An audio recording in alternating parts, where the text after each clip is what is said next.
Hello everyone. So today we are going to start PYQs of Biomolecules chapter of 11th class chemistry. ये हमारा chapter number 9 है, तो इसके कुछ PYQs हम सोल्व करेंगे। फर्स्ट क्वेश्चन की तरफ मूव करेंगे, जो हमारे पास क्या है, identify the substances having glycosidic bond. हमको वो सब्सटेंस आइडेंटिफाई करने हैं फॉलोइंग, जो हमारे पास ऑप्शंस है, जिनमें से ग्लाइकोसिडिक बॉन्ड भी हो, पेप्टाइड बॉन्ड भी हो, रिस्पेक्टिवली इन दियर स्ट्रक्चर, उनके स्ट्रक्चर में। इससे पहले हम ऑप्शंस की तरफ जाए, आपको ये समझना जरूरी है कि ग्लाइकोसाइडिक बॉन्ड और पेप्टाइड बॉन्ड में क्या डिफरेंस होता है। तो सबसे पहले हम यही चीज समझेंगे। थोड़ा सा स्पेस बना लेते हैं। देखो,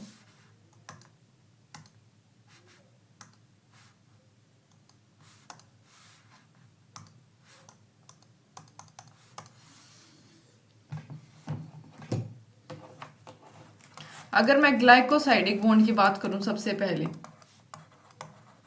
इसका मतलब होता है लिंकेज बिटवीन टू मोनोसैकेराइड्स। अब शायद आप में से किसी को ना पता हो कि मोनोसैकेराइड्स क्या होते हैं। मोनोसैकेराइड्स जो है सिंपलेस्ट फॉर्म होती है कार्बोहाइड्रेट्स की, simplest form of carbohydrates. Example भी मैं अभी आपको बता दूंगी। कार्बोहाइड्रेट्स जैसे कि मतलब ये शुगर होती हैं, जैसे शुगर सच एज आप ले सकते हो, जैसे फ्रक्टोस हो गया, जिसके आगे हम स्ट्रक्चर समझेंगे। फ्रक्टोस हो गया किसी क्वेश्चन में, ग्लूकोज हो गया, ठीक है। तो ये मोनोसैकेराइड्स होते हैं। लिंकेज, दो मोनोसैकेराइड्स के बीच में जो भी लिंकेज होती है उसका नाम होता है ग्लाइकोसाइडिक बॉन्ड। बात करें पेप्टाइड बॉन्ड की, पेप्टाइड बॉन्ड क्या होता है, तो ये between two amino acid, linkage between two amino acids. Amino acid से आप थोड़ा बहुत जो फैमिलियर होगे, जो प्रोटीन्स होते हैं ना, वो चेन होते हैं अमाइनो एसिड के, मतलब बहुत सारे अमाइनो एसिड मिलकर प्रोटीन बनाते हैं, ठीक है। अमाइनो एसिड में क्या क्या हो सकता है भाई, कार्बन, हाइड्रोजन, ऑक्सीजन, नाइट्रोजन, ये सब इसमें इंक्लूडेड होते हैं। तो ये हमारे पास जो है बेसिक डिफरेंस था किसके बीच में, ग्लाइकोसिडिक बॉन्ड और पेप्टाइड बॉन्ड के बीच में। अब आपको क्लियर हो जाना चाहिए, ग्लाइकोसाइडिक बॉन्ड जो है दो मोनोसैकेराइड के बीच का लिंकेज होता है, जो सिंपलेस्ट फॉर्म मोनोसैकेराइड क्या होता है, सिंपलेस्ट फॉर्म होती है कार्बोहाइड्रेट्स की। पेप्टाइड बॉन्ड बॉन्ड होता है, लिंकेज होती है दो अमाइनो एसिड्स के बीच की। अब अपना फर्दर आगे क्वेश्चन को हम सोल्व करते हैं, जो करेक्ट ऑप्शन हमारे पास होगा। तो हमारे पास यहाँ पे क्या है, करेक्ट ऑप्शन इसका सी है, इनुलिन और इंसुलिन। अब मैं आपको इनुलिन और इंसुलिन के बारे में अच्छे से बताना चाहूंगी।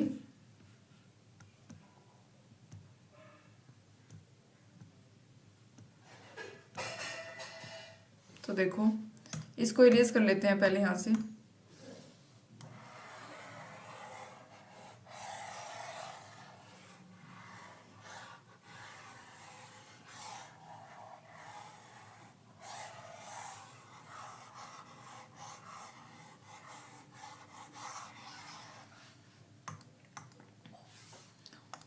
देखो, जो इनुलिन होता है, मैं पहले इनुलिन की बात करूं,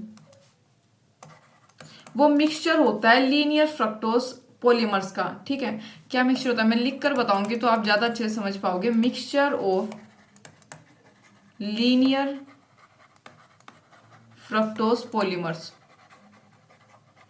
किसके साथ, डिफरेंट चेन लेंथ, मतलब चेन लेंथ इनकी वेरी कर सकती है, एंड अ ग्लूकोज मॉलिक्यूल, और एक ग्लूकोज का मॉलिक्यूल, जो कि एट ईच, हर एक कार्बन, जो सेकंड कार्बन होगा उसके एंड पे ग्लूकोज का मॉलिक्यूल होता है, ठीक है। उसको बोलते हैं inulin.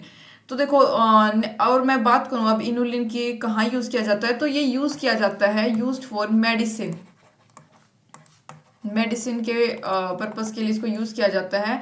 Most commonly obtained by soaking chicory roots in hot water. ये कैसे ऑब्टेन होता है, मतलब जो अगर हम बात करें कि इजिली जहां से ऑब्टेन किया जा सकता है, obtained by soaking chicory roots in hot water,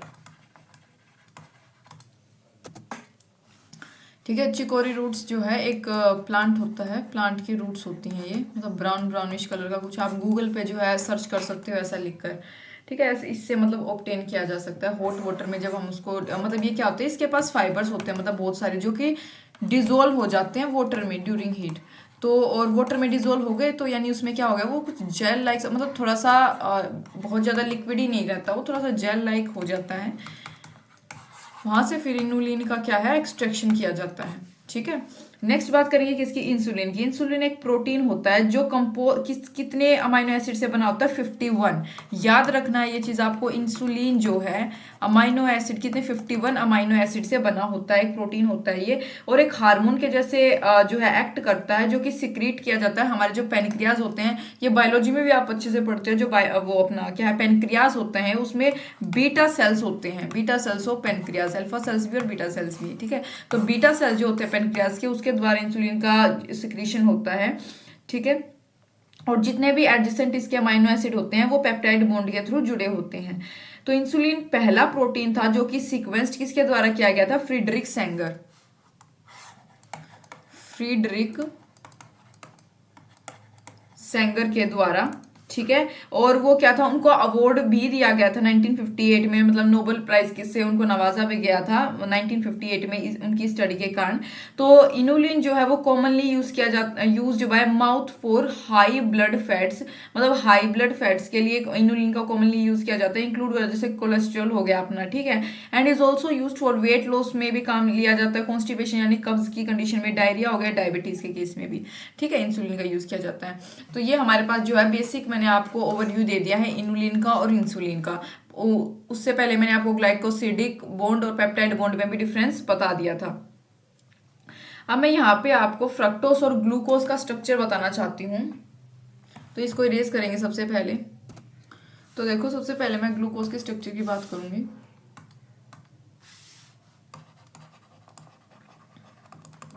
simple और दूसरे मतलब रिंग और सिंपल दोनों ही स्ट्रक्चर हम इनके देखेंगे।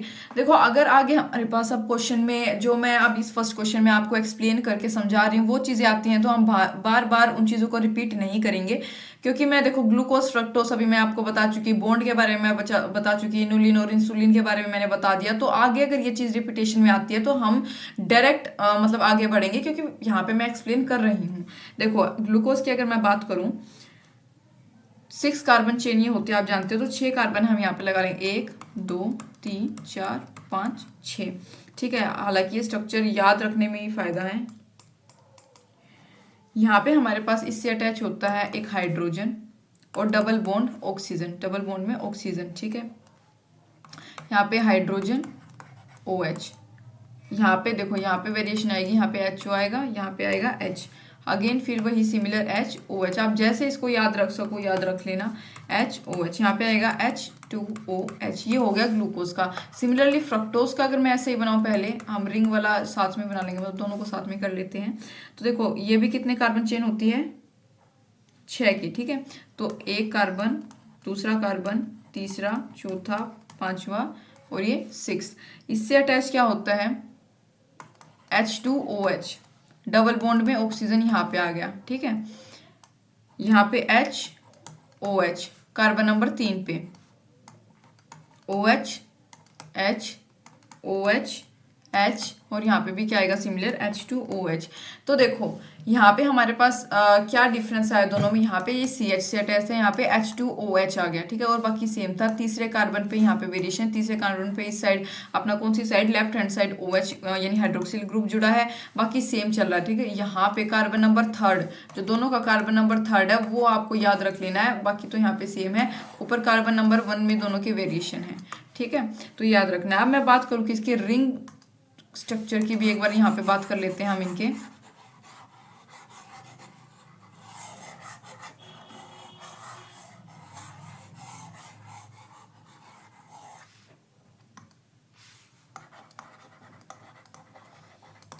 देखो, जो हमने पीछे बनाया था बिल्कुल उससे रिलेटेड बनाना है। यहाँ पे हम सबसे पहले रिंग बनाएंगे, 6 कार्बन की रिंग। ठीक है, इसमें कुछ ऐसी रिंग बनती है। ठीक है, देखो यहाँ पे क्या था, ऊपर हमारे पास था ऑक्सीजन, कार्बन नंबर 1 पे HOH, 2 पे भी सेम था HOH, 3 पे वेरिएशन थी, आपको पता होगा यहाँ पे OH था, यहाँ पे H आएगा। ठीक है, जो लेफ्ट हैंड साइड लिखा होता है वो हमेशा ऊपर जाता है और राइट हैंड साइड वाला नीचे, ये चीज़ भी आपको याद रखनी है। अगेन सेम आ गया था HOH, लेकिन यहाँ पे क्या था फिर नीचे, यहाँ पे CH2OH और यहाँ पे क्या था H। ठीक है, ये हमारा ग्लूकोज का स्ट्रक्चर जो याद रखना। फ्रुक्टोज की बात करूँगी, यहाँ पे ऑक्सीजन था, पहले कार्बन पे क्या था, यहाँ पे OH, CH2OH था, HOH, HOH और यहाँ पे भी क्या था HOCH2H। ठीक है, यानी कि 1 2 3 4 5। ठीक है, ये हमारे क्या है फ्रक्टोज 5 कार्बन चेन और यहाँ पे क्या है 6 कार्बन चेन। तो ये दोनों चीज जो स्ट्रक्चर है मैंने आपको बताया दोनों टाइप के, ये आपको याद रखनी है। मूव करते हैं आप अपना सेकंड क्वेश्चन पे।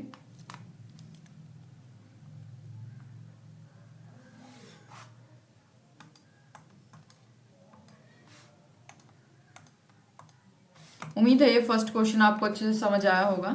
नेक्स्ट है 2 functional groups characteristic of sugar are. 2 functional group जो है इसमें किसके शुगर के कैरेक्टरिस्टिक्स हैं वो हमें बताना है कौन से हैं। तो देखो कार्बोनाइल और हाइड्रोक्सिल ये दोनों होते हैं। शुगर क्या है, एक कार्बोहाइड्रेट। आप जानते हो शुगर क्या है, कार्बोहाइड्रेट है।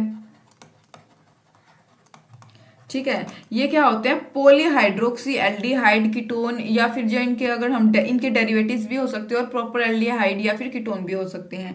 जिसका क्या मतलब है कि इनके पास कार्बोनाइल और हाइड्रोक्साइल ग्रुप होता है इनके नेचर में। अब मैं थोड़ा सा इन दोनों के बारे में आपको डिटेल में बता देती हूँ, समझा देती हूँ कि कार्बोनाइल और हाइड्रोक्सिल ग्रुप क्या होते हैं।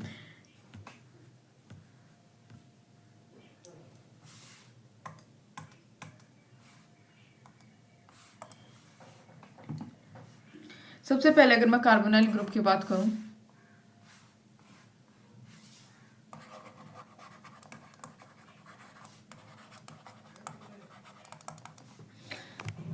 देखो ये कुछ ऐसा होता है। अगर मैं R डबल बॉन्ड हो, मतलब ये सॉरी R क्या C आएगा यहाँ पे। कार्बन जो है डबल बॉन्ड से किससे जुड़ा होता है, इरेज नहीं हो रहा,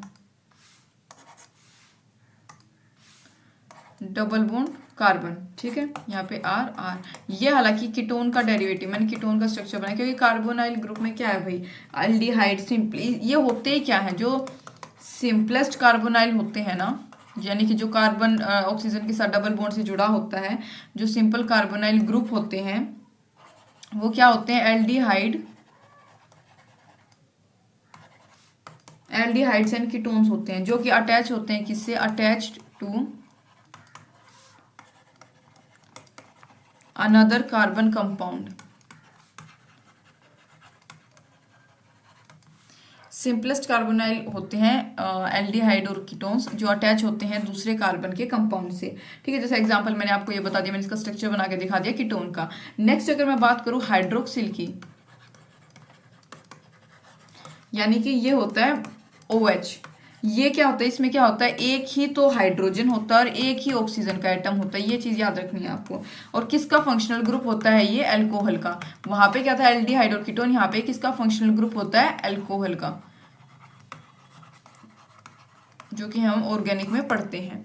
तो ये मेरे पास जो है मैंने आपको बेसिक नॉलेज अपने करेक्ट ऑप्शन के बारे में दे दी है। आगे मूव करते हैं थर्ड क्वेश्चन पे। अब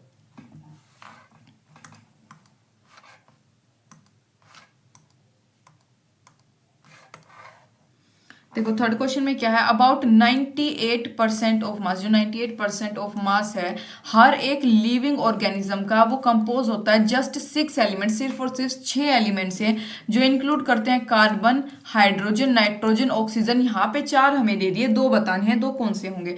तो इसका ऑप्शन है कैल्शियम और फोस्फोरस।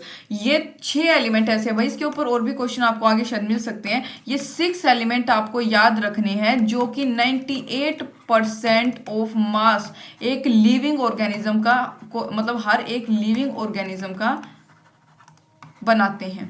ठीक है, ये 6 एलिमेंट से जो है हमारी बॉडी कंपोज हुई है, बनी है।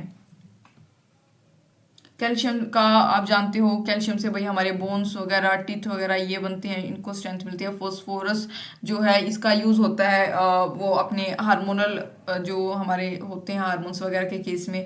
उसके बाद अगर मैं बात करूँ कार्बन, आप जानते हो हाइड्रोजन का यूज़ होता है, और नाइट ऑक्सीजन का तो हम सांस ही मतलब जिंदा ही ऑक्सीजन के कारण है, ठीक है। नाइट्रोजन, ये सब बेसिकली देखो मतलब आयनिक एक्सचेंज की बात करी जाए, या फिर जो मसल कॉन्ट्रैक्शन हो रही है, या मतलब जो भी हमारी बॉडी में नर्व का इम्पल्शन होता है, कहीं ना कहीं इनमें से किसी ना किसी जो आयन का उसका अपने एटम का वहां पे यूज होता है। तो ये 6 आपको याद रखनी है। नेक्स्ट है enzymes, vitamins and hormones can be classified into a single category of biological chemicals because all of these. इन तीनों की अब सिमिलरिटी आपको देखनी है, जिसकी वजह से हम इसको एक सिंगल कैटेगरी में इन तीनों को क्या कर सकते हैं, क्लासीफाई कर सकते हैं, ठीक है। बिकॉज ऑल ऑफ दिस, तो यहाँ पे बेसिकली इन तीनों की जो है क्या पूछिए, सिमिलरिटी पूछिए कि ऐसी एक सिमिलरिटी कौन सी है इन तीनों में जिसके कारण हम इसको जो है किसी एक सिंगल कैटेगरी में क्लासीफाई कर सकते हैं। तो करेक्ट ऑप्शन देखो इसका है ए, हेल्प्स इन रेगुलेटिंग मेटाबॉलिज्म। देखो जो मेजर लाइफ प्रोसेसेस होते हैं वो हमारे एंजाइम्स के द्वारा कंट्रोल किए जाते हैं। क्यों? क्योंकि वो एनहेंस कर देते हैं जो बायोलॉजिकल रिएक्शंस हमारे अंदर होती है एक ह्यूमन बॉडी में, एक लिविंग ऑर्गेनिज्म में, उसका जो रेट होता है बायोलॉजिकल रिएक्शंस का, जो रेट होता है, स्लो है, फास्ट है, जैसा भी है, वो किसके द्वारा कंट्रोल किया जाता है, एंजाइम्स के द्वारा। तो ये मेजर लाइफ प्रोसेस कौन कंट्रोल करता है, एंजाइम्स। विटामिन की बात करूं तो ये किसमें रिक्वायर्ड होते हैं, जो लिमिटेड अमाउंट में हमें विटामिन का काम होता है ऑर्गेनिजम्स के द्वारा, किस चीज की रेगुलेशन के लिए, जो मेटाबॉलिज्म होती है, ग्रोथ के लिए हमारा विटामिन का काम होता है, ठीक है। हार्मोन्स की अगर बात करूं तो ये ऑर्गेनिक कंपाउंड होते हैं जो कि प्रोड्यूस होते हैं किससे, कुछ सर्टेन ऑर्गन्स होते हैं, और मतलब हार्मोन्स जो है स्मॉल क्वांटिटीज में प्रोड्यूस होते हैं। ऐसा नहीं है कि भाई एक बहुत मतलब भारी मात्रा में हार्मोन्स जो प्रोड्यूस हो रहे हैं, सिक्रीट हो रहे हैं, नहीं, ये फिजियोलॉजिकली एक्ट करते हैं फार फ्रॉम दिस साइट, और जो जहाँ पे इनका ओरिजिन होता है, मान लो ये ओरिजिन यहाँ पे हुआ एक हार्मोन का, यहाँ पे ये एक्ट नहीं करेंगे, इससे दूर कहीं फिजियोलॉजिकली ये एक्ट करते हैं। जैसे मैं आपको बताऊं, हमारे जो है जीएनआरएच, गोनेडोट्रोफिन रिलीजिंग हार्मोन जो है वो रिलीज करते हैं पिट्यूटरी ग्लैंड से हार्मोन्स को, ठीक है। जैसे ग्रोथ हार्मोन हो गया, और भी बहुत सारे हार्मोन्स हमारे होते हैं, ग्रोथ का मैं एग्जांपल ले रही हूँ। तो वो ग्रोथ हार्मोन जो है वहां जहाँ पे उसका ओरिजिन हुआ पिट्यूटरी ग्लैंड, वहां पे एक्ट नहीं करेगा। वो जो है ब्लड के थ्रू, ब्लड स्ट्रीम के थ्रू हार्मोन्स जो है पूरी बॉडी में रेगुलेट होते हैं, और वहां पे फिर हमारी हाइट जो है इंक्रीज होती है, यानी कि अपनी साइड से दूर ये क्या करते हैं, फिजियोलॉजिकली एक्ट करते हैं, ठीक है। तो ये इसका करेक्ट क्वेश्चन हमारे पास क्या आया है, ए, मेटाबॉलिज्म। नेक्स्ट है carbohydrates the most abundant biomolecule on earth. Carbohydrates को क्या माना जाता है, मोस्ट अबंडेंट। अबंडेंट मतलब होता है मतलब अच्छी खासी मात्रा में, ये मोस्ट अबंडेंट माना जाता है मॉलिक्यूल अर्थ पे। आर प्रोड्यूस्ड बाय, किससे प्रोड्यूस हुआ है ये, तो इसका करेक्ट ऑप्शन है भाई कुछ बैक्टीरिया, एल्गी और ग्रीन प्लांट सेल से। देखो कुछ बैक्टीरिया का एग्जाम्पल मैं आपको दे सकती हूँ, रोडोस्यूडोमोनास बैक्टीरिया का एग्जाम्पल देखो आपको, आप नॉर्मली इसको याद रखना बस, रोडोस्यूडो मोनास, ठीक है। एल्गी हो गया, ग्रीन प्लांट सेल जो प्रोड्यूस करते हैं क्या, कार्बोहाइड्रेट्स, यानी कि हमारे पास करेक्ट ऑप्शन इसका क्या है, ए। नेक्स्ट है 6th question, most abundant organic compound on earth is. Most abundant बताना है कौन सा ऑर्गेनिक कंपाउंड है अर्थ पे, ठीक है। तो देखो इसका करेक्ट ऑप्शन क्या होगा, बी, सेल्यूलोस। यहाँ पे कंपाउंड था, यहाँ पे हमारे पास था बायोमोलिक्यूल। ये आपको डिफरेंस में बता देती हूँ। देखो एक बार को मेरे को भी कंफ्यूजन हुई तो मैं इसलिए आपको बता रही हूँ। ऊपर क्वेश्चन में हमारे पास था अबंडेंट बायोमोलिक्यूल, अबंडेंट बायोमोलिक्यूल था तो मतलब हमारे पास क्या था, कार्बोहाइड्रेट्स। बायोमोलिक्यूल क्या है, कार्बोहाइड्रेट है।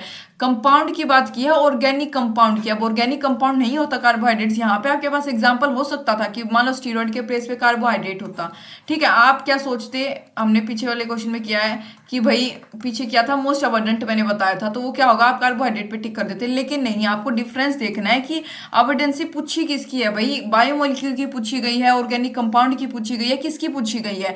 तो ये चीज आपको याद रखनी है। क्वेश्चन में आपको बहुत ही गहराई से पढ़ना है, समझना है और सोचना है, फिर आपको ऑप्शन करेक्ट करना है। तो ऑर्गेनिक कंपाउंड की बात की गई तो उसमें हमारा सेल्यूलोस आएगा। सेल्यूलोस एक मोस्ट अबंडेंट ऑर्गेनिक कंपाउंड होता है, पॉलीसेक्राइड होता है और बायोपॉलीमर होता है जो कि अर्थ पे पाया जाता है, ठीक है। मोनोसेक्राइड का मतलब था कि जो भाई मतलब क्या है, सिंपलेस्ट कार्बोहाइड्रेट, ठीक है। पॉलीसेक्राइड का मतलब होता है कि ये मतलब थोड़े से सिंपलेस्ट कार्बोहाइड्रेट से आगे, मतलब इनकी जो चेन की नंबरिंग होती है वो आगे बढ़ जाती है पॉलीमर्स में, ठीक है। नेक्स्ट बात करेंगे, आपको समझ आया होगा दोनों क्वेश्चन में डिफरेंस क्या है। तो नेक्स्ट है मोस्ट डाइवर्स मैक्रोमोलिक्यूल। आप क्या पूछा है, डाइवर्स मैक्रोमोलिक्यूल पूछा गया है, फाउंड इन द सेल्स, जो कि सेल में पाया जाता है फिजिकली भी और केमिकली भी। आर वो कौन सा है, तो करेक्ट ऑप्शन है भाई प्रोटीन्स। देखो जो प्रोटीन होते हैं वो किसके पॉलीमर होते हैं, आपको पता है किसके होते हैं भाई, अमाइनो एसिड के पॉलीमर होते हैं। There are 20 amino acid which can be arranged in different orders. हमारे पास जो है 20 अमाइनो एसिड ऐसे हैं जिनको हम अरेंज कर सकते हैं डिफरेंट ऑर्डर में एक पॉलीपेप्टाइड चेन में। ठीक है, पॉलीपेप्टाइड चेन और पॉलीपेप्टाइड लिंक आप जानते हो, फर्स्ट क्वेश्चन में बताया था, to form a wide array of मतलब प्रोटीन। ऐसा क्यों हो सकता है कि हम उसको डिफरेंट ऑर्डर्स में अरेंज करें, टू एक वाइड एरे प्रोड्यूस करने के लिए, किसका, प्रोटीन्स का। तो मैक्रोमोलिक्यूल हमारे पास क्या है, प्रोटीन है। हाँ, एक और टर्म मैं बताती हूँ। देखो ये दो टर्म हमारे पास होती है, एक होता है माइक्रोमोलिक्यूल, एक होता है मैक्रोमोलिक्यूल। माइक्रो का मतलब क्या होगा, छोटा, तो इसी से आप याद रख लो। माइक्रोमोलिक्यूल वो होते हैं जिनका रिक्वायरमेंट भी बॉडी में कम लेवल पे चाहिए होता है, सिक्रेशन भी कम ही होता है। ठीक है, जो छोटे लेवल पे होते हैं। मैक्रो यानी कि बड़े लेवल पे। ठीक है, तो ये चीज होती है, ये डिफरेंस आपको याद रखना माइक्रो और मैक्रो में।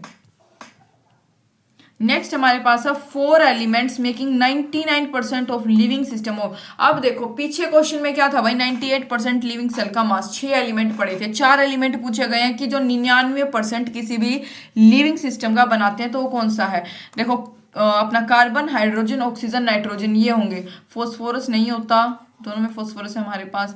ठीक है, यहाँ पे हाइड्रोजन है, नाइट्रोजन है, यहाँ पे हमारे पास सल्फर नहीं होता। ठीक है, तो करेक्ट ऑप्शन हमारे पास क्या आएगा, सी आएगा। जो प्रिंसिपल या मेजर कंपोनेंट एलिमेंट जिसको हम बोल सकते हैं वो इंक्लूड करते हैं ऑक्सीजन, कार्बन, हाइड्रोजन और नाइट्रोजन। ये they are so named because they alone constitute 99। तो ये आपको दोनों क्वेश्चन याद रखने हैं। देखो हर चीज तो मतलब समझने की भी नहीं है। देखो यहाँ पे मैंने आपको बोला कि 99% ऑफ लिविंग सिस्टम को कौन जो है कॉन्स्टिट्यूट करता है, तो अब यहाँ पे मैं कैसे समझाऊँ, आपको सिर्फ ऐसे याद रखना है कि यहाँ पे 4 एलिमेंट है, कार्बन, हाइड्रोजन, ऑक्सीजन, नाइट्रोजन। मैं थोड़ा सा आपको याद कराने की ट्रिक भी इसमें दे सकती हूँ। जैसे हमारे पास यहाँ पे CHON है डायरेक्टली, तो आप इसको ऐसे कोन के तौर पे याद रख सकते हो, कोन। ठीक है, कोन आप इसको याद रख सकते हो सिंपली आपको। ठीक है, इससे याद रहेगा कि C से भाई क्या था, अपना कार्बन था, एच से हाइड्रोजन था, O से ऑक्सीजन है, N से नाइट्रोजन है। कौन से आप इसको याद रख सकते हो इजीली। और बाकी आपके पास कोई ऐसे न्यूमोनिक सेट ट्रिक है तो आप उससे भी याद रख सकते हो, जरूरी नहीं है आपको यही फॉलो करनी है। नेक्स्ट है living cells contain 60 to 75% water. जो लिविंग सेल है वो क्या कंटेन करते हैं, 60 से 75% पानी। ठीक है, हम जानते हैं water present in human body is, तो जो वाटर प्रेजेंट होता है ह्यूमन बॉडी में वो कितना होता है, वो हमसे यहाँ पूछा गया। तो करेक्ट ऑप्शन 65 to 70%। ये आप पहले से भी पढ़ते आ रहे होगे, बहुत सुनते होगे। जो वाटर है एक मोस्ट अबंडेंट कंपाउंड होता है। ठीक है, in most majority of cells, मतलब मेजोरिटी ऑफ सेल्स में जो वाटर है वही ज्यादा अबंडेंसी होती है उसकी। तो अबाउट 65 to 70% जो ह्यूमन बॉडी है वो वाटर से कंपोज हुई है। मेजर पोर्शन जो है वाटर का वो ह्यूमन बॉडी में पाया जाता है, अकर्स इन सेल्स, जो सेल्स में होता है as intracellular water, intracellular water के तौर पे। और इंट्रासेलुलर का मतलब होता है जो वाटर आपके जो है लोकेटेड इनसाइड द सेल्स, इसको बोलते हैं intracellular water, located inside the cells. Next बात करेंगे प्रोटीन्स, अमाइनो एसिड, इनके बारे में हम यहाँ पे बात करेंगे। तो Ramachandran plot is used to confirm the structure of, तो जो रामाचंद्रन प्लॉट थे उन्होंने use to confirm the structure of, उसको यूज किया गया था रामाचंद्रन प्लॉट को क्या कंफर्म करने के लिए, किसके स्ट्रक्चर को कंफर्म करने के लिए। तो करेक्ट ऑप्शन इसका है ए, DNA। रामाचंद्रन प्लॉट की बात की जाए तो ये एक वे था, क्या मतलब किस चीज का, विजुअलाइज करने का, energetically allowed reason for backbone dihedral angle. मतलब ये तो ज्यादा ही डीप हो गया। देखो सिंपल वर्डों में, शब्दों में आप समझो कि इसको एनालाइज करने के लिए यूज किया गया था, किसके स्ट्रक्चर को, प्रोटीन के स्ट्रक्चर को, अमाइनो एसिड के कंफर्मेशन को, जो कि किसके अंदर प्रेजेंट होता है, प्रोटीन के अंदर, और close contact between the atoms. तो अब रामाचंद्रन के बारे में आपको थोड़ा सा बता देती हूँ। वो क्या थे कि इंडियन फिजिसिस्ट थे। ठीक है, जो कि अपने काम के लिए जाने जाते थे। That led to his creation of the Ramachandran plot, जिसकी वजह से आगे फर्दर रामाचंद्रन प्लॉट की क्रिएशन हुई। क्या अंडरस्टैंड करने के लिए, जो पेप्टाइड स्ट्रक्चर होता है, तो ये पहले थे जिन्होंने प्रपोज किया था एक triple helical model for the structure of collision. यानी कि इसका करेक्ट ऑप्शन क्या है, सी नहीं, यहाँ पे DNA नहीं, प्रोटीन की बात हो रही है, मैंने बाय मिस्टेक DNA कर दिया। यानी प्रोटीन, ठीक है। अमाइनो एसिड का स्ट्रक्चर जो है और पॉलीपेप्टाइड लिंकेज वगैरह इन सब के लिए जो है इस जानने के लिए रामाचंद्रन प्लॉट का यूज किया गया था, यानी प्रोटीन इसका क्या है, करेक्ट ऑप्शन है। नेक्स्ट है the two polypeptide of human insulin are link together. जो दो पॉलीपेप्टाइड होते हैं ह्यूमन इंसुलिन के, वो लिंक्ड होते हैं टुगेदर बाय, कैसे बॉन्ड से लिंक होते हैं एक साथ, तो वो होता है डाइसल्फाइड ब्रिजेस। देखो इंसुलिन एक हार्मोन है जो कंसिस्ट करता है दो पॉलीपेप्टाइड चेन, दो पॉलीपेप्टाइड चेन क्या है, कंसिस्ट करता है। हर एक चेन जो है वो कंपोज होती है कुछ स्पेसिफिक सीक्वेंस होती है अमाइनो एसिड की, ठीक है, जो कि पेप्टाइड बॉन्ड से जुड़ी होती है, ठीक है। हर एक चेन वो अपने कुछ स्पेसिफिक सीक्वेंस कंसिस्ट करती है। ह्यूमंस में बात करें तो चेन ए जो होती है, यानी दो चेन की बात की है ना मैंने, तो चेन ए की अगर मैं बात करूं उसमें 21 अमाइनो एसिड होते हैं, लेकिन मैं चेन बी की बात करूं तो उसमें होते हैं 30 अमाइनो एसिड, ठीक है, 30। तो post translation modification result in the connection of these two chains by disulphide, disulphide bond से ये दोनों जुड़े होते हैं और फर्दर ये आगे जो है लिंकेज के बाद एक मैच्योर इंसुलिन को बनाते हैं। ये डिटेल में बायोलॉजी में चैप्टर है बायोटेक्नोलॉजी, वहां पे आप समझते हो मैच्योर इंसुलिन, पहले ये इमेच्योर होते हैं, ठीक है, इनकी लिंकेज होती है, फिर वापस से यहाँ पे एक चेन सी भी बन जाती है, सी चेन वहां पे बनती है, ठीक है, वहां से फिर हम जो है मैच्योर इंसुलिन का एक्सट्रैक्शन करते हैं, एक प्रोसेस होता है बायोटेक्नोलॉजी में। तो यहाँ पे बस आपको इतना ही समझना है, यहाँ के लिए इतना ही मस्ट है।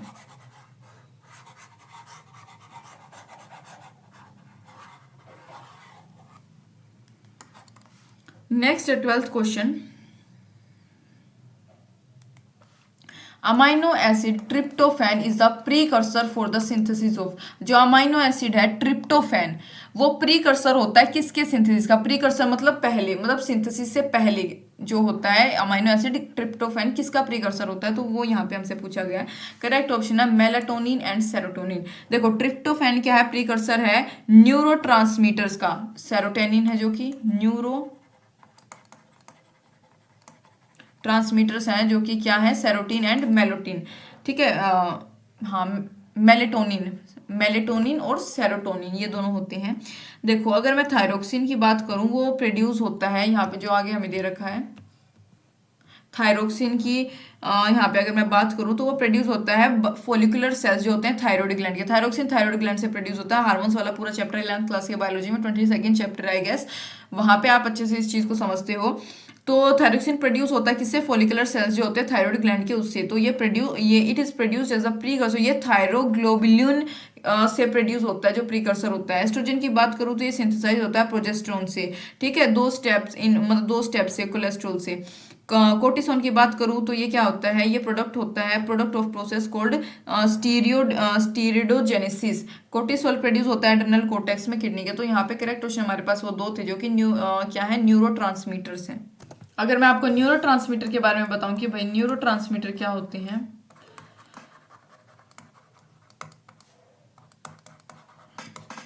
ये ऐसे केमिकल मैसेंजर्स होते हैं जिनके बगैर हमारी बॉडी जो है फंक्शन नहीं कर सकती।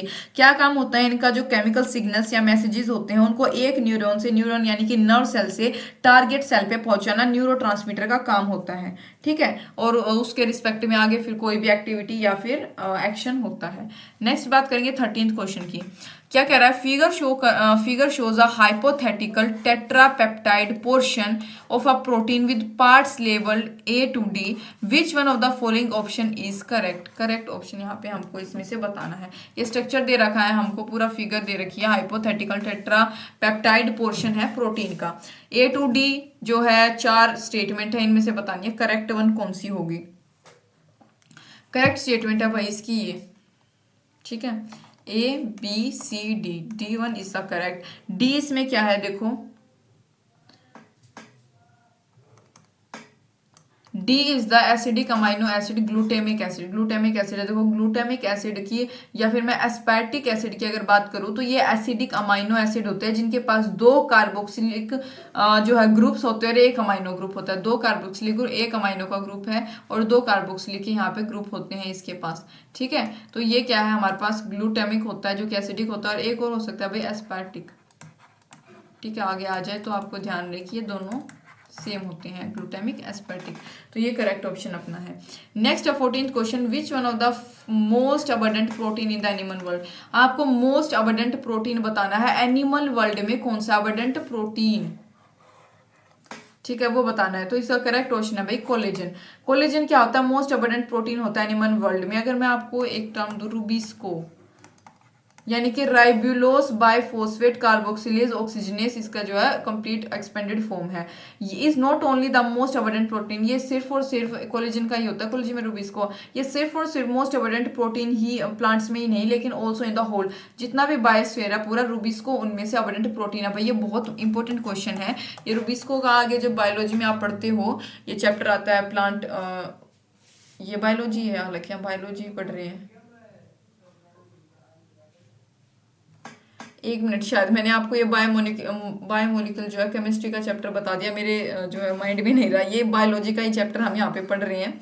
आई थिंक चैप्टर नंबर 9 है क्लास 11th की बायोलॉजी का। तो सॉरी अगर मैंने पीछे ऐसा कुछ बोल दिया, वो गलती से हो गया, आई वॉज मिस्टेकन। तो यहाँ पे रूबिस्को जो है आगे आप प्लांट फिजियोलॉजी में अच्छे से पढ़ोगे।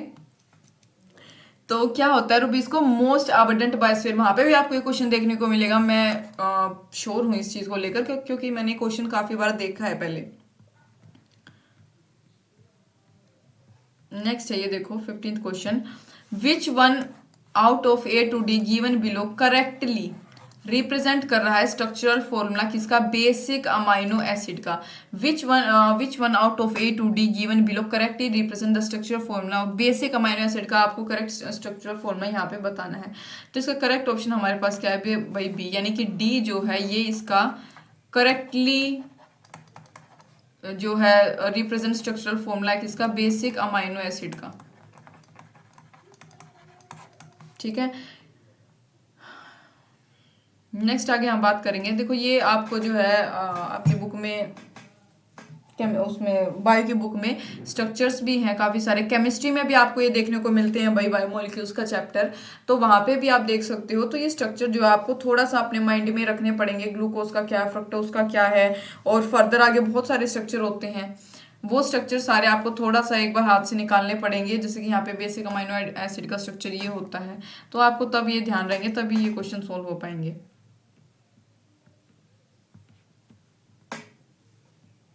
नेक्स्ट है which one of the following biomolecule is correctly characterised, कौन सा इनमें से बायोमोलिक्यूल एक दूसरे के साथ करेक्टली कैरेक्टराइज्ड किया गया है यहाँ पे। तो देखो 16 का करेक्ट ऑप्शन आएगा ए, लेसिथिन, जो कि एक फॉस्फोराइलेटेड ग्लिसरीड होता है जो सेल मेम्ब्रेन में पाया जाता है। अब मैं बात करूँ पाल्मिटिक एसिड की, ये one of the most common saturated fatty acid होता है। अनसैचुरेटेड नहीं होता भाई, सैचुरेटेड होता है, जिसके पास क्या होता है? डबल बॉन्ड होता है। अनसैचुरेटेड होता है कि भाई सॉरी, सैचुरेटेड का मतलब सिंगल बॉन्ड जिसके पास होता है। अनसैचुरेटेड होता है डबल बॉन्ड या फिर ट्रिपल बॉन्ड से जो बना हो, लेकिन इसमें क्या होता है? सिंगल बॉन्ड होता है, सैचुरेटेड फैटी एसिड होता है ये। ठीक है, जो कि फाउंड इन एनिमल्स एंड जो कि एनिमल्स और प्लांट्स दोनों में पाया जाता है। इसके पास 16 कार्बन होते हैं, 18 नहीं होते, 16 कार्बन के एटम होते हैं, जो इंक्लूड करते हैं कार्बोक्सिल कार्बन। ठीक है, मैं बात करूं एडिनाइलिक एसिड की, तो ये क्या होता है? न्यूक्लियोटाइड होता है जो कंसिस्ट करता है एडिनाइन, राइबोस और डीऑक्सीराइबोस और एक फॉस्फेट ग्रुप। ठीक है, एडोनिसिन विद ग्लूकोज, तो ये गलत है यहाँ पे हमारे पास। ये कॉन्स्टिट्यूट किसका होता है? डीएनए या आरएनए का जो है कॉन्स्टिट्यूट होता है एडिनाइलिक एसिड, और it is also called adenosine monophosphate. इसको एडिनोसाइट मोनोफॉस्फेट भी बोला जाता है, एडिनोसाइन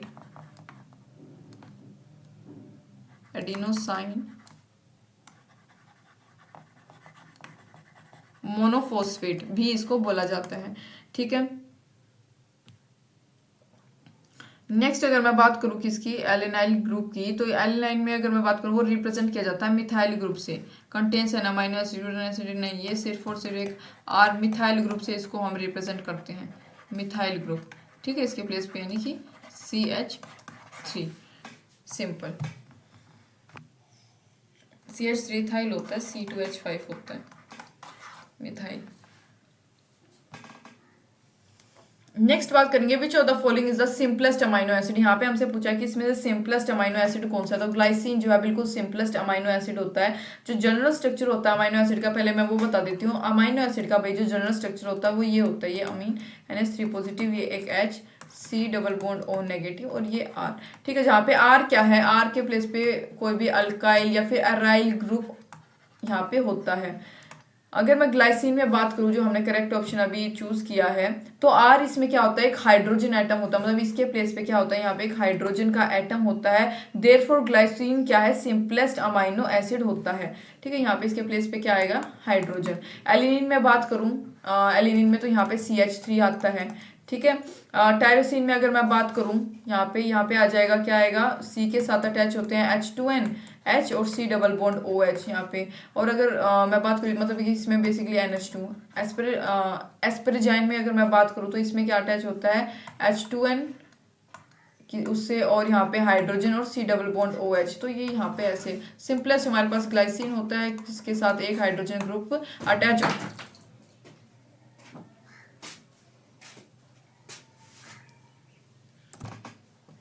नेक्स्ट बात करेंगे 18th क्वेश्चन की। हमारे पास क्या है, कोलेजन इज, पूछा है कोलेजन क्या है, तो कोलेजन क्या है, फाइब्रस प्रोटीन होता है कोलेजन। एक पीछे हमने अभी क्वेश्चन किया है, कोलेजन क्या है, मेजर फाइब्रस प्रोटीन होता है कनेक्टिव टिश्यू का, जो कि occurs as white fibres produced by जो फाइब्रोब्लास्ट होते हैं, फिब्रोब्लास्ट, जो कि white fibres produced by fibroblast, क्या प्रोड्यूस करते हैं, व्हाइट फाइबर्स। ठीक है, तो मतलब बेसिक आपको इतना ही जानना है, फाइब्रस प्रोटीन होता है कनेक्टिव टिश्यू का। नेक्स्ट बात करेंगे, conjugated proteins containing carbohydrates as prosthetic group are known as. वो कंजुगेटेड प्रोटीन्स जो कंटेन करे किसको, कार्बोहाइड्रेट्स को, एक प्रोस्थेटिक ग्रुप के तौर पे आर नोन एज, उसको हम क्या बोलेंगे, पॉलीपेप्टाइड क्या, सॉरी अपना प्रोस्थेटिक ग्रुप क्या होते हैं, इसका मतलब होता है ये कोफैक्टर होते हैं जो कि टाइटली बाइंड करते हैं किसके साथ, प्रोटीन्स और एंजाइम के साथ। ठीक है, तो इनको हम बोलते हैं प्रोस्थेटिक ग्रुप्स। ठीक है, तो conjugated protein contain carbohydrate as, तो ये जो कंटेन करते हैं आर नोन एज, उनको हम क्या बोलते हैं, तो इसका करेक्ट क्वेश्चन हमारे पास है भाई ग्लाइकोप्रोटीन्स। देखो पॉलीपेप्टाइड के बिसाइड अगर हम बात करें, तो जो कंजुगेटेड प्रोटीन्स होते हैं वो पजेस करते हैं एडिशनल ग्रुप। ठीक है, कंजुगेटेड का मतलब, कंजुगेटेड प्रोटीन के पास क्या होता है, एक एडिशनल ग्रुप पजेस करते हैं, मेटल हो सकता है, आयन भी हो सकता है। न्यूक्लियो प्रोटीन और प्रोटीन्स जो है वो एसोसिएटेड होते हैं किससे, न्यूक्लिक एसिड से। ठीक है, न्यूक्लियो प्रोटीन और क्या बोला मैंने, न्यूक्लिक एसिड जो होते हैं वो किससे, न्यूक्लियो प्रोटीन और प्रोटीन जो है किससे एसोसिएटेड होते हैं, न्यूक्लिक एसिड से। लाइपोप्रोटीन की बात करूं तो वो प्रोटीन होते हैं जो लिपिड से एसोसिएटेड होते हैं। क्रोमोप्रोटीन्स की अगर मैं बात करूं तो ये प्रोटीन होते हैं जो एसोसिएटेड होते हैं किससे, पिगमेंट से। अब ग्लाइकोप्रोटीन की बात करूं तो वो सिंपल और कॉम्प्लेक्स शुगर रेसिड्यू होते हैं उनके एन टर्मिनल पे। तो हमारे पास करेक्ट ऑप्शन क्या होगा, ग्लाइकोप्रोटीन्स होगा। चारों मैंने आपको बता दिया है कौन किससे एसोसिएटेड होता है। Which is an essential amino acid, तो हमसे पूछा गया इसेंशियल अमाइनो एसिड इनमें से कौन सा, फिनाइल एलिनिन। आपके एनसीईआरटी की बुक में एक पूरी टेबल दे रखी है जिसमें इसेंशियल अमाइनो एसिड और नॉन इसेंशियल अमाइनो एसिड में डिफरेंशिएट, और वहां पे पूरा सब कुछ दे रखा है। वो टेबल आपको भाई याद रखनी है। ठीक है, उसी से आगे आप इसमें क्वेश्चन सोल्व कर पाओगे। और इसेंशियल अमाइनो एसिड होते क्या है, ये वो अमाइनो एसिड होते हैं जो हमारी बॉडी में सिंथेसाइज नहीं होते। ठीक है, मतलब खुद से सिंथेसाइज नहीं होते। ये अमाइनो एसिड जो है हमारी डाइट में होने चाहिए, मतलब हमें इनका इंटेक करना पड़ता है, इसलिए इसेंशियल अमाइनो एसिड बोला जाता है। दूसरी तरफ नॉन इसेंशियल अमाइनो एसिड की बात करूं तो वो ऐसे मतलब अमाइनो एसिड होते हैं जो हमारी बॉडी में खुद से ही सिंथेसाइज होते हैं। इसेंशियल की बात करूं तो इसमें भाई वेलाइन, ठीक है, इसके अलावा मैं बात करूं तो वेलाइन, ल्यूसाइन, आइसोल्यूसाइन, ठीक है, और lysine, methionine, phenyl alanine, tryptophan और थेरोनाइन, ये सारे क्या है, इसेंशियल अमाइनो एसिड होते हैं। नेक्स्ट बात ये जो बच गए ये नॉन इसेंशियल।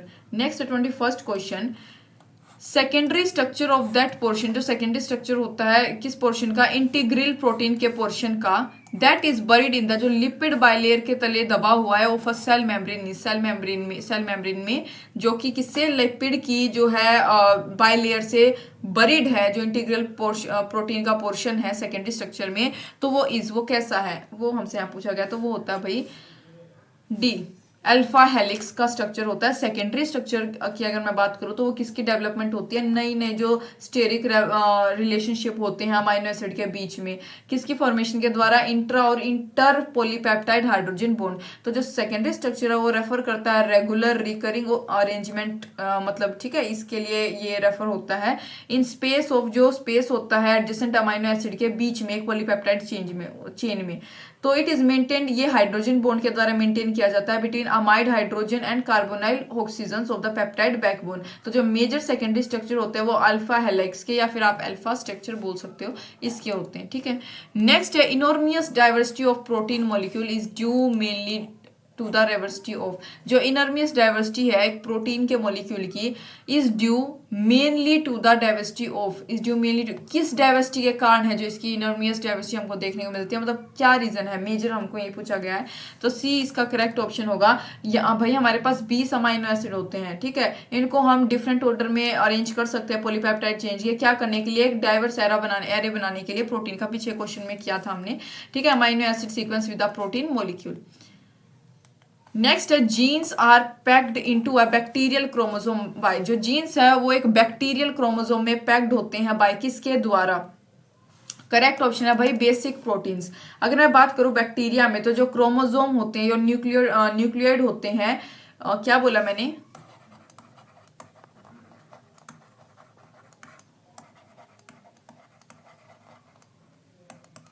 क्रोमोसोम या न्यूक्लियोइड, ठीक है, ये क्या होते हैं, नेकेड डबल स्ट्रैंडेड डीएनए होते हैं। तो जो बैक्टीरियल डीएनए होगा, बैक्टीरियल डीएनए वो किसके द्वारा फोल्डेड होता है, आरएनए के द्वारा, जो कि क्या एक सुपर कोइल्ड सर्कुलर कॉम्प्लेक्स बनाती है, सुपर कोइल्ड सर्कुलर कॉम्प्लेक्स, ऐसा कुछ दिखता है ये। ठीक है, तो देखो जो कोइलिंग होगी वो stabilised with the help of, किसके द्वारा स्टेबलाइज होते हैं, जो नॉन हिस्टोनिक पॉलीअमाइंस होते हैं, और एक मतलब बहुत सारे पॉजिटिवली चार्ज आयन भी होंगे। यूकैरियोटिक डीएनए की बात करूँ वो एसोसिएटेड होती है हिस्टोन्स प्रोटीन से, जो कि हेल्पफुल होते हैं इसकी कोइलिंग में टू फॉर्म, ताकि ये फर्दर आगे क्रोमेटिन फाइबर्स जो है बना सके। मैं थोड़ा सा आपको इसके बारे में बता देती हूँ। जो न्यूक्लियोइड होता है वो प्रोकैरियोटिक सेल के अंदर एक रीजन होता है जिसमें कि मोस्ट या फिर मोस्टली आप बोल सकते हो या फिर सारा ही आप बोल सकते हो जेनेटिक मटेरियल कंसिस्ट करता है ये, क्या, न्यूक्लियोइड। इस मटेरियल को हम बोलते हैं प्रोकैरियोटिक क्रोमोसोम। डीएनए जो है वो बोथ न्यूक्लियस में भी पाया जाता है और न्यूक्लियोइड में भी पाया जा सकता है। हैंस जो फंक्शन होते हैं न्यूक्लियस के और न्यूक्लियोटाइड के वो ऑलमोस्ट सेम होते हैं। ठीक है, और मैं अगर बात करूं तो जो ये रीजन होता है वो क्या रेगुलेट करता है, ग्रोथ को, रिप्रोडक्शन को, और जो भी फंक्शन होते हैं प्रोकैरियोटिक सेल के उनको। नेक्स्ट बात करेंगे किसकी, 24th का, क्या 24th क्वेश्चन, 23rd पे थे अभी हम। ठीक है, 23rd का मैंने बता दिया आपको, क्या, बेसिक प्रोटीन्स, 20 का करेक्ट ऑप्शन है। नेक्स्ट बात करेंगे 24th की, protein synthesis in an animal cell take place by, जो प्रोटीन सिंथेसिस होता है एक एनिमल सेल में टेक्स प्लेस बाय, वो किसके द्वारा मतलब होता है। तो इसका करेक्ट ऑप्शन हमारे पास है भाई in cytoplasm as well as in mitochondria. देखो साइटोप्लाज्म की बात करूं, साइटोप्लाज्म प्रोटीन सिंथेसिस वो एक रिस्ट्रिक्टेड होता है राइबोसोम्स के लिए, मतलब कि वो वहां पे मतलब राइबोसोम्स नहीं आ सकते। ठीक है, जो साइटोप्लाज्म प्रोटीन सिंथेसिस होता है वो राइबोसोम्स के लिए रेस्ट्रिक्टेड होता है। माइटोकॉन्ड्रिया की बात करूं तो वो एक सेमी ऑटोनोमियस ऑर्गेनिल होती है। सेमी ऑटोनोमियस ऑर्गेनिल का मतलब होता है भाई कि जिसके पास उसका खुद का डीएनए मटेरियल में खुद का डीएनए और जेनेटिक मटेरियल हो। ठीक है, आगे फर्दर प्रोटीन को सिंथेसाइज करने के लिए। और मैं माइटोकॉन्ड्रिया के साथ एक और बता देती हूँ आपको, जो क्लोरोप्लास्ट होता है, क्लोरोप्लास्ट और मोनो ये अपना माइटोकॉन्ड्रिया दोनों ही सेमी ऑटोनोमियस ऑर्गेनिल होते हैं। तो 24th का हमारे पास करेक्ट क्वेश्चन आएगा in cytoplasm as well as in mitochondria. तो जो प्रोटीन सिंथेसिस एनिमल सेल में कहाँ होता है, साइटोप्लाज्म में होता है और माइटोकॉन्ड्रिया में होता है। नेक्स्ट बात करेंगे amino acids are produced from, जो अमाइनो एसिड है वो मतलब किससे प्रोड्यूस होते हैं भाई, बहुत ही इजी है ये। 25th का हमारे पास ऑप्शन आएगा डी, अल्फा कीटो एसिड्स। ठीक है, ये अपने पास करेक्ट ऑप्शन होगा। देखो प्रोटीन बनते हैं अमाइनो एसिड से, कंफ्यूज नहीं होना कभी, एक बार पढ़ते ही आपके दिमाग में हाँ भाई अमाइनो एसिड प्रोटीन एक साथ होते हैं तो प्रोटीन लगा दो, नहीं, समझो बात को, प्रोटीन बनते हैं अमाइनो एसिड से। अब भाई अमाइनो एसिड भी तो किसी से बनकर आए होंगे, तो वो होते हैं अल्फा कीटो एसिड्स। देखो अमाइनो एसिड मॉलिक्यूल जो है कंसिस्ट करता है एक सेंट्रल कार्बन, इसके पास क्या होता है, सेंट्रल कार्बन होता है, एक सेंट्रल कार्बन जो किससे बॉन्डेड होता है, अमाइनो ग्रुप से। अमाइनो ग्रुप क्या है, NH2 ग्रुप जो होता है, ठीक है, उससे ये बॉन्डेड होता है। और एक कार्बोक्सिलिक ग्रुप होता है C डबल बॉन्ड OH, और एक हाइड्रोजन एटम और एक कार्बन चेन और रिंग ऑन इट साइड, उसके साइड में भाई हाइड्रोजन की चेन हो सकती है, फिर कार्बन हाइड्रोजन एटम हो सकता है, कार्बन की चेन हो सकती है, या फिर रिंग हो सकती है इसके साइड्स पे। ठीक है, तो हमारे पास इसका करेक्ट ऑप्शन क्या है, अल्फा कीटो एसिड्स, ये याद रखना है आपको।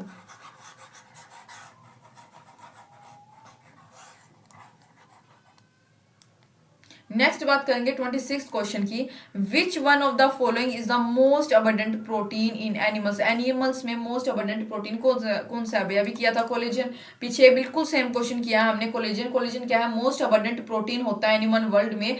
तो कोलेजन की अगर मैं बात करूं तो मेजर इनसोल्यूबल, इनसोल्यूबल का मतलब होता है भाई जो मतलब जो घुल ना सके किसी चीज के साथ, उसको बोलते हैं इनसोल्यूबल। तो ये क्या होता है? इनसोल्यूबल फाइब्रस प्रोटीन होता है जो कि एक्स्ट्रा सेल्यूलर मैट्रिक्स में पाया जाता है। एक्स्ट्रा सेल्यूलर मैट्रिक्स होता है जो भाई सेल के बाहर वाला जो रीजन होता है ना, मैट्रिक्स, मैट्रिक्स उसको बोलते हैं भाई जो सेल के बाहर वाला हो। तो यानी एक्स्ट्रा सेलुलर मैट्रिक्स में ये पाया जाता है, फाइब्रस प्रोटीन होता है इनसोल्यूबल। और कनेक्टिव टिश्यू में भी। तो रुबिस्को क्या है? मोस्ट अबंडेंट प्रोटीन है whole in the whole of biosphere, मतलब पूरे बायोस्फीयर में जो रुबिस्को है वो क्या है? Most abundant protein. कोलेजन में ये एग्जांपल आता है, ठीक है। और जो मोस्ट कॉमन म्यूटेशंस की बात करूं वो किसके सब्सटीट्यूशंस होते हैं? ग्लाइसिन के रेसिड्यूज के, जो कि क्रूशियल होते हैं किसके लिए? फॉर्मेशन और फंक्शन के लिए कोलेजन ट्रिपल हेलिक्स के लार्जर अमाइनो एसिड के द्वारा, ठीक है। और मैं अगर थोड़ा सा और बताऊं कि ऑल्दो जो टाइप 1 का कोलेजन होता है वो मेजर स्ट्रक्चरल प्रोटीन माना जाता है बोन और स्किन दोनों के लिए। कौन सा बोला मैंने? जो टाइप 1 कोलेजन होता है वो क्या माना जाता है? मेजर स्ट्रक्चरल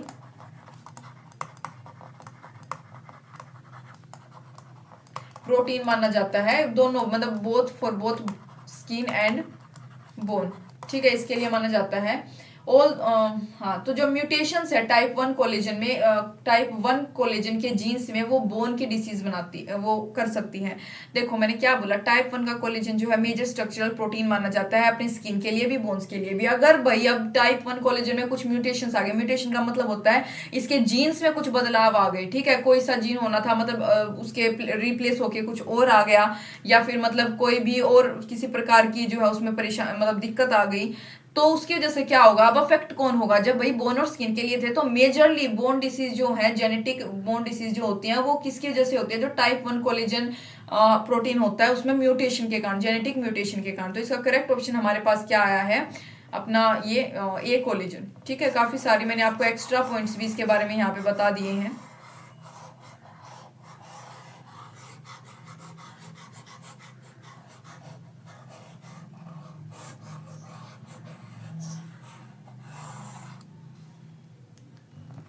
नेक्स्ट बात करेंगे किसकी? 27th क्वेश्चन की।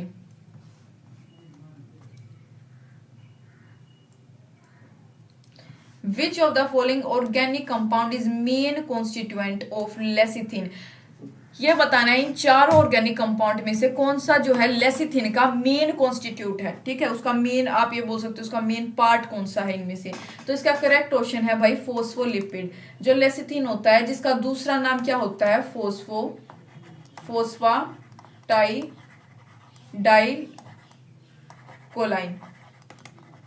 फोस्फाटाइडाइल कोलाइन जो है इसका दूसरा नाम होता है लेसिथिन का। याद रखना है ये एक नेचुरली अकरिंग फैटी सब्सटेंस होता है। क्या होता है? फैटी सब्सटेंस होता है, naturally occurring fatty substance.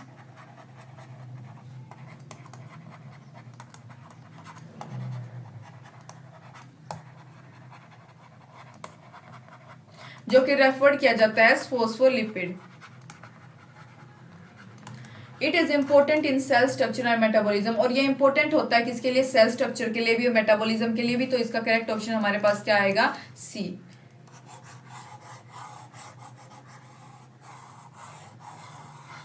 Next हम बात करेंगे किसकी? 28th क्वेश्चन की।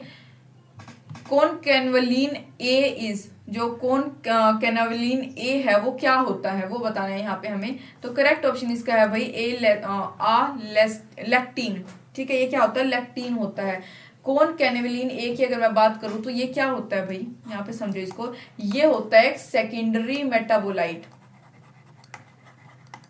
सेकेंडरी मेटाबोलाइट होता है कौन? लैक्टिन। लैक्टिन क्या है? एक ग्लूकोज बाइंडिंग प्रोटीन होता है।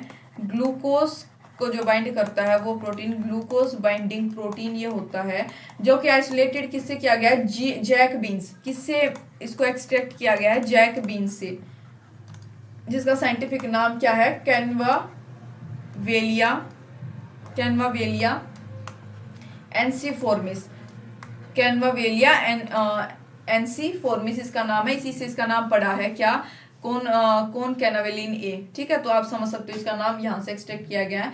तो ये कोई एंटीबॉडीज नहीं होती, सबसे पहली बात मैं आपको बता दूं, ये एंटीबॉडीज नहीं होती हैं किसी प्रकार की, और ना ये ओरिजिनेट करती इम्यून सिस्टम में, ठीक है। यानी एंटीबॉडीज नहीं है तो इम्यून सिस्टम से तो इसका कोई भी ताल्लुक नहीं है।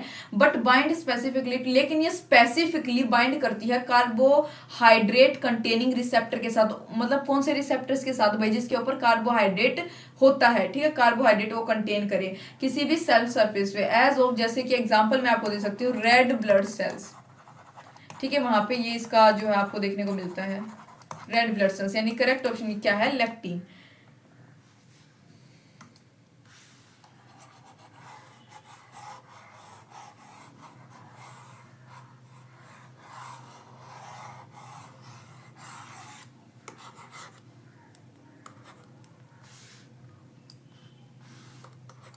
लेकिन नेक्स्ट बात करेंगे 29th क्वेश्चन की।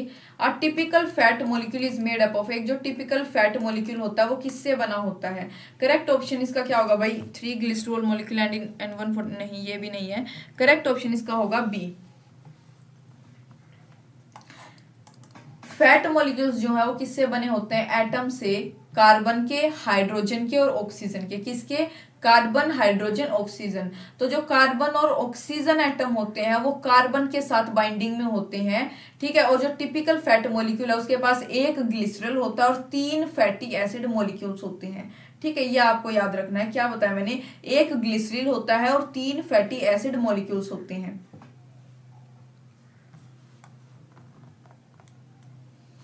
नेक्स्ट है, आप फोस्फोग्लिसरेट इज ऑलवेज मेड ऑफ, एक जो फोस्फोग्लिसरेट होता है वो ऑलवेज मेड ऑफ, वो किससे बना होता है, ठीक है, किससे उसका जो ओरिजिनेशन होता है।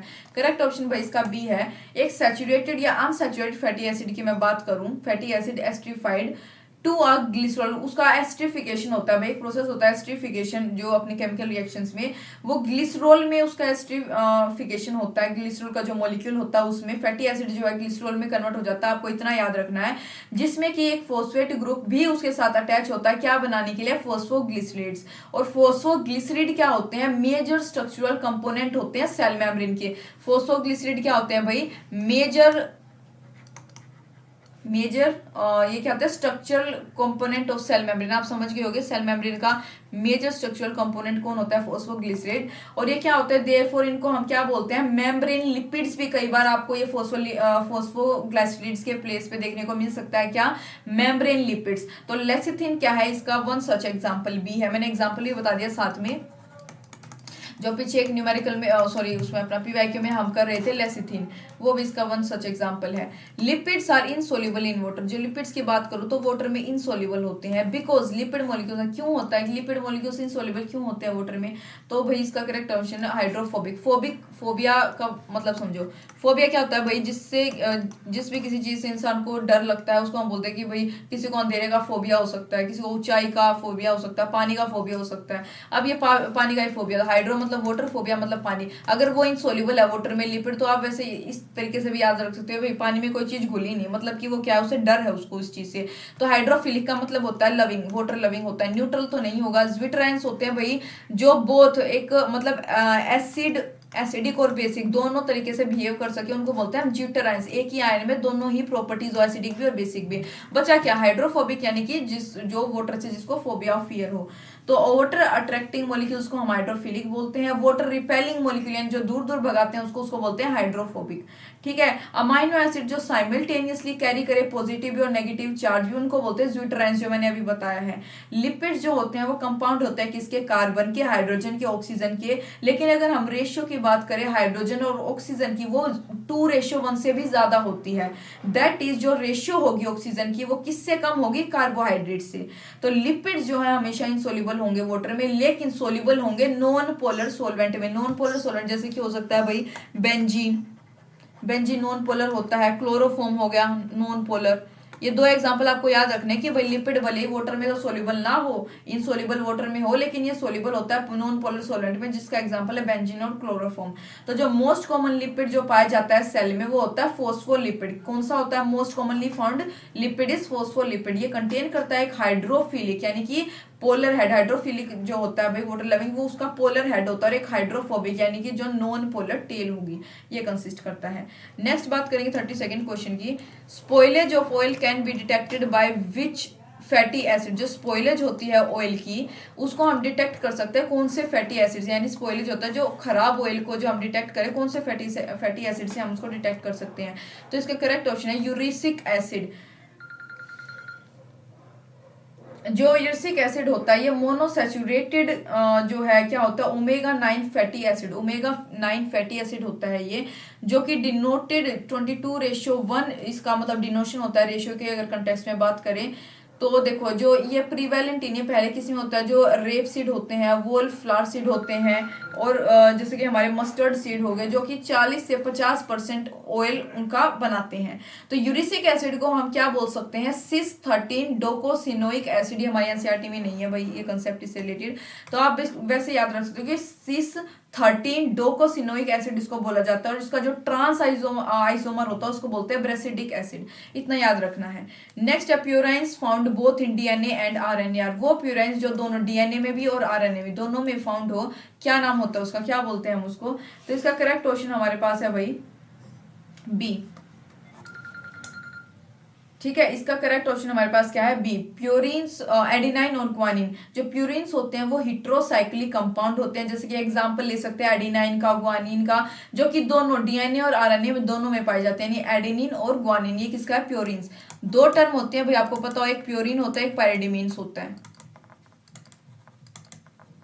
ठीक है, प्यूरिन क्या है एडेनिन और ग्वानिन। और अगर मैं बात करूं जो अपना वो होता है साइटोसाइन वगैरह, और होता है अपना एक और यूरेसिल। ठीक है, ये होते हैं हमारे पायरिडीन वगैरह। ठीक है, साइटोसाइन थाइमिन, और यहाँ पे एक होता है यूरेसिन, वो हमारे क्या होते हैं ये पायरिमिडाइन होते हैं। प्यूराइन और पिरामिडाइन दोनों एक दूसरे के अपोजिट है। नेक्स्ट है given below is a diagrammatic representation of one of the categories of small molecular weight organic compound in the living tissue. Identify करना है category shown and the one blank component x. तो इसमें जो one missing x component है वो हमें बताना है, और वो किसका है वो भी बताना है। तो करेक्ट ऑप्शन इसका भाई डी है, न्यूक्लियोसाइड का होता है। यहाँ पे आएगा यूरेसिल। देखो एक कॉम्बिनेशन होता है नाइट्रोजन बेस का किसके साथ, पेंटोज शुगर के साथ। Nitrogen base with pentose sugar उसको बोलते हैं न्यूक्लियोसाइड।